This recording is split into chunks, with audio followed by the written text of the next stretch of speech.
The resurrection of Jesus lies at the heart of the message of Christianity.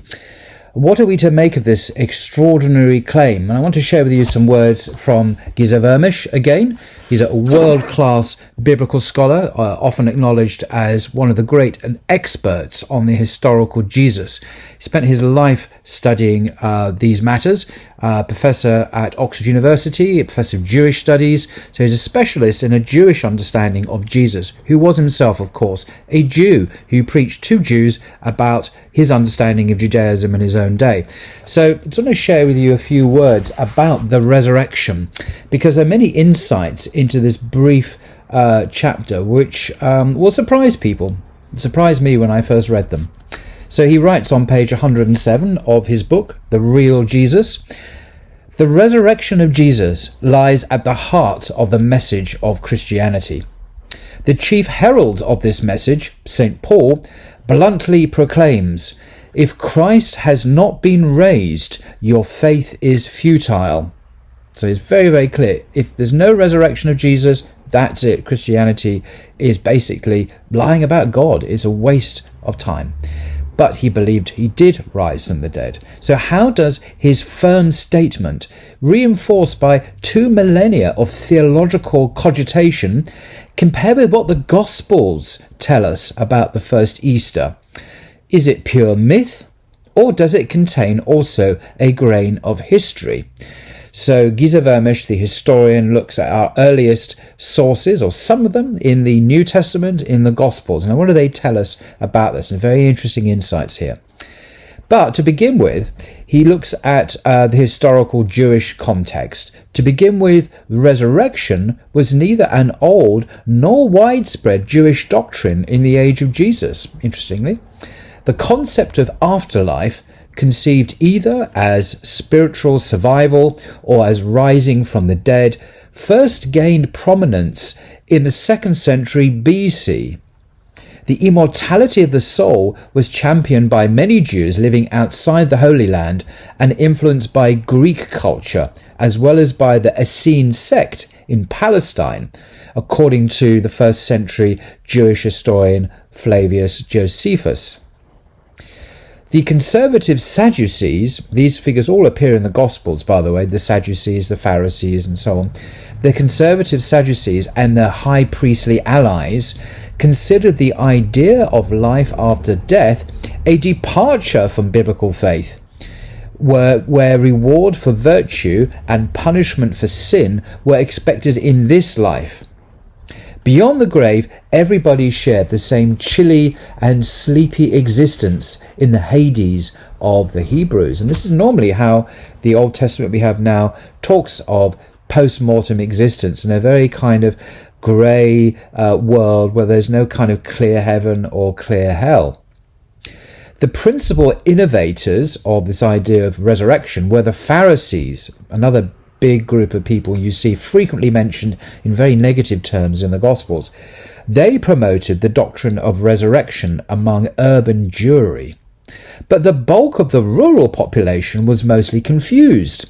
Resurrection rarely figures on tomb inscriptions. Now this is amazing. I had no idea about this until I read that sentence, that if you look at 1st century Jewish Palestinian gravestones, tomb inscriptions, you rarely ever find any reference to the resurrection. Interesting. Turning to the Gospels, resurrection is not among the central tenets of the teaching of Jesus. What? Resurrection is not among the central tenets of the teaching of Jesus. He was more concerned with eternal life than with the revival of dry bones. If you read the Gospels, this actually is true. One may also put a question mark to his repeated annunciations of his death and resurrection. Now, I'm going to pause there and I'm going to go to almost a random example in my New Revised Standard Version Bible. Repeatedly in the Gospels, Jesus forecasts, predicts his death and resurrection in some detail. This is really important. So, for example, in Luke 18, he says, he took his 12 disciples aside and said to them that everything that is written about the Son of Man by the prophets will be accomplished, for he will be handed over to the Gentiles, and he will be mocked and insulted and spat upon. And after they have flogged him, they will kill him, and on the third day he will rise again. So these are very specific predictions about someone called the Son of Man.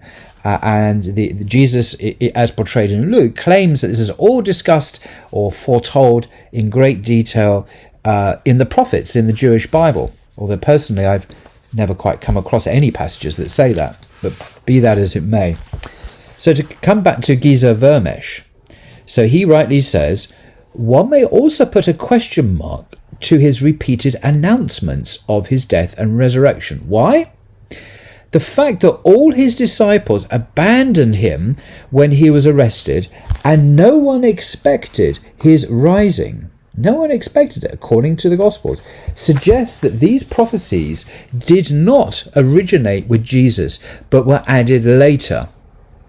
We find no apostle comforting himself on Good Friday, saying, let's wait 3 days and all will be well. Because you would logically think, wouldn't you, if they had been drilled with this idea that the Messiah would die and be scourged and be spat upon and crucified by the Romans, the Gentiles, and on the third day he will rise from the dead. Well, of course, they're going to think, well, yep, it's happening now, just as Jesus told us in detail. Let's just wait 3 days and all will be well. But that's not what happened. If you look, again, this is me digressing now. If you look at Luke's Gospel, for example, in Luke 24, on the first day of the week, some of the women go to the tomb, taking spices they had prepared. And they found the stone rolled away, it says, and someone, perhaps angels, 2 men with dazzling clothes, stood beside them. The women were terrified because they weren't expecting this. And the angels or the men say, why are you looking for this person amongst the dead? He is not here, he is risen. And then these angels or these figures refer to the predictions, which I've already mentioned one of them. So it says here, they ran from the tomb, this is the women, ran from the tomb and told this to the 11. Now these are the apostles. And this was Mary Magdalene and the other women who told this to the apostles. That's verse 10. And look what the response is in verse 11. But these words seemed to them, the apostles, an idle tale, and they did not believe them. An idle tale, by the way, an alternative translation of the Greek is nonsense, but in one word.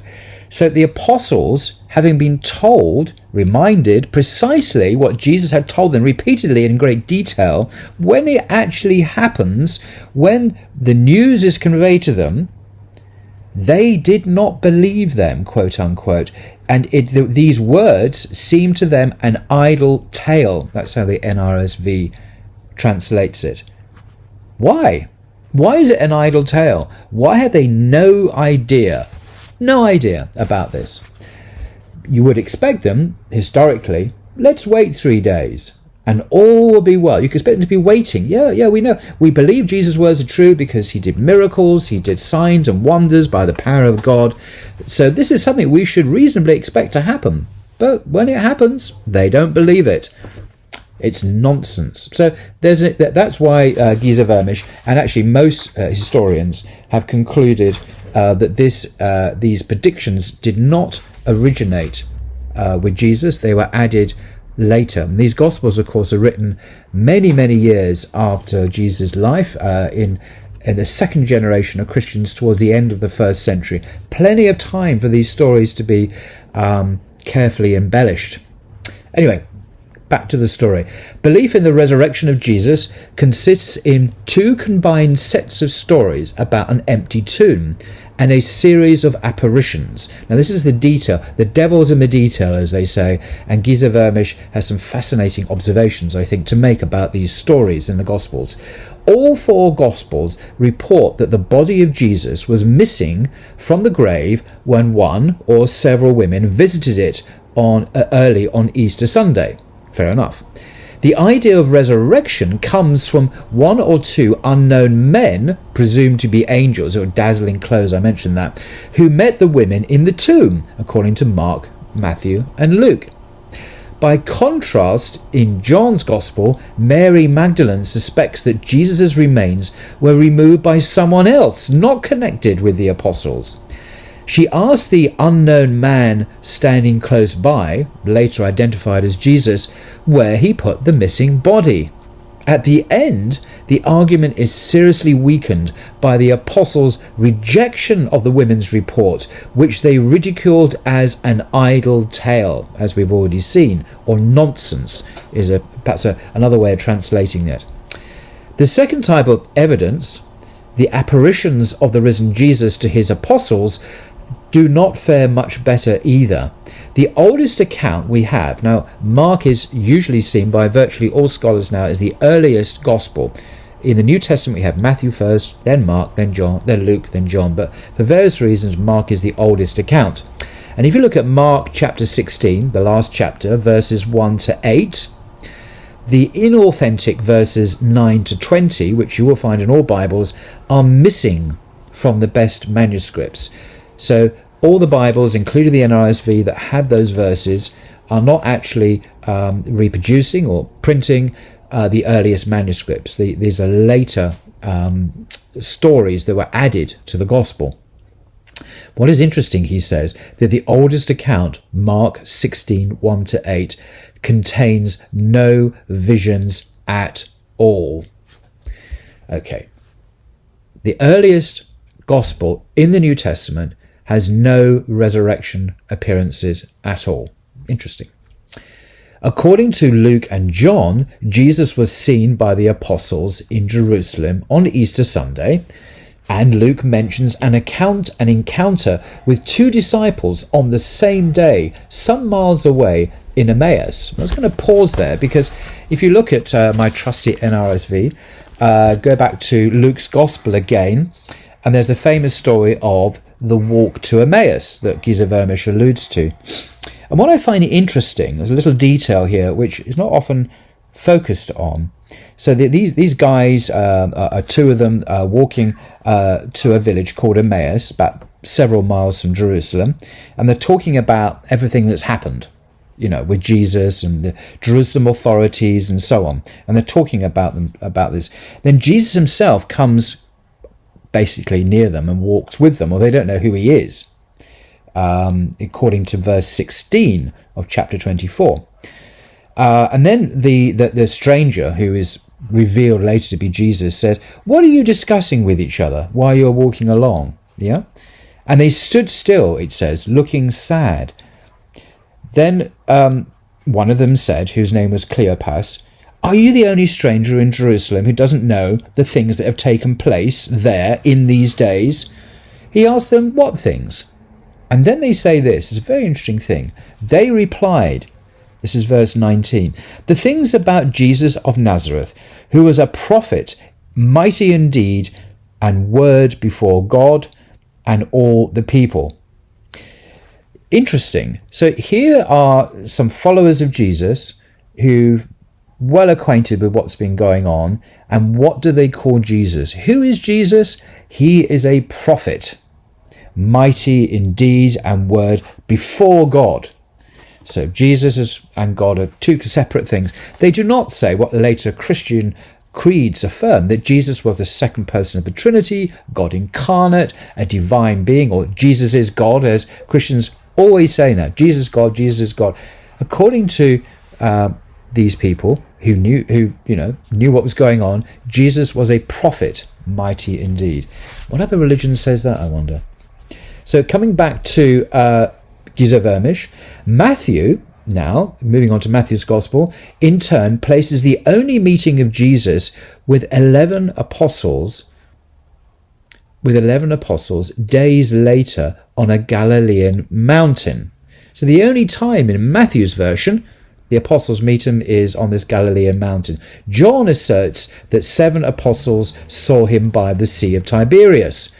To muddle the story further, Luke's Jesus orders his disciples not to leave Jerusalem until Pentecost, Pentecost is an amazing supernatural event that happens in Acts chapter 2. So, as for the identity of the appearing person, Mary Magdalene took him for the gardener, the Emmaus disciples for an unknown passerby, and the Jerusalem apostles for a ghost. So no one quite agrees with who this person is. So he concludes, Vermesh, there are 4 rational ways for explaining away the resurrection conundrum. So here we have a series of very, very loose ends, and he offers 4 theories, 4 possible explanations as to how to explain away this problem. How do we understand it rationally? So the first, the body was not found by the women because the guardian of the cemetery used the first opportunity to move the body of Jesus out of the grave, which had been prepared for someone else. That's the first possibility. Second possibility, in the darkness, the women lost their way and went to the wrong tomb. The uncertainty in both cases could have easily have been dispelled by consulting the owner of the tomb, Jesus' friend, Joseph of Arimathea, but no one seems to have thought of it. Third possibility. The apostles stole the corpse, as was alleged by the priestly leaders. But since nobody expected Jesus to rise again, why should anyone fake his resurrection? Notice, no one expected him to rise. Strange, given the Gospels are full of predictions of precisely that event. And fourthly, this is the most fruity one, Jesus was buried alive and later woke up to live and left to live happily for a time, if not ever after. This modern concoction, popularized by the Da Vinci Code, the famous novel and film, is unsupported by ancient evidence, though we know that recovery from crucifixion was possible. This is particularly gory. Flavius Josephus, he's a really famous Jewish historian from Jerusalem at the time, just slightly after Jesus' time. He mentions that 3 of his friends were taken off the cross in AD 70 and were attended by Roman physicians, and that one of them survived. Can you believe it? Having survived a crucifixion. In this class of literature, Jesus usually marries Mary Magdalene and settles somewhere away from Judea, in the south of France, nice place, or in Rome. According to the 19th century Islamic sect, the Ahmadiyya, he journeyed instead to the east in search of the lost Jewish tribes and died in India. So take your pick. So those are the 4 options, as Giza Vermish says. He concludes with quite an extraordinary statement. Neither positive nor negative reasoning leads anywhere, because the resurrection of Jesus cannot be compared to events belonging to history. There is, however, one phenomenon that may lead us out of this maze: the transformation of the apostles.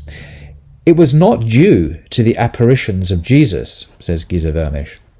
They remain frightened. The apostles remain frightened and continue to hide for another 7 weeks after Easter. That's Easter Sunday.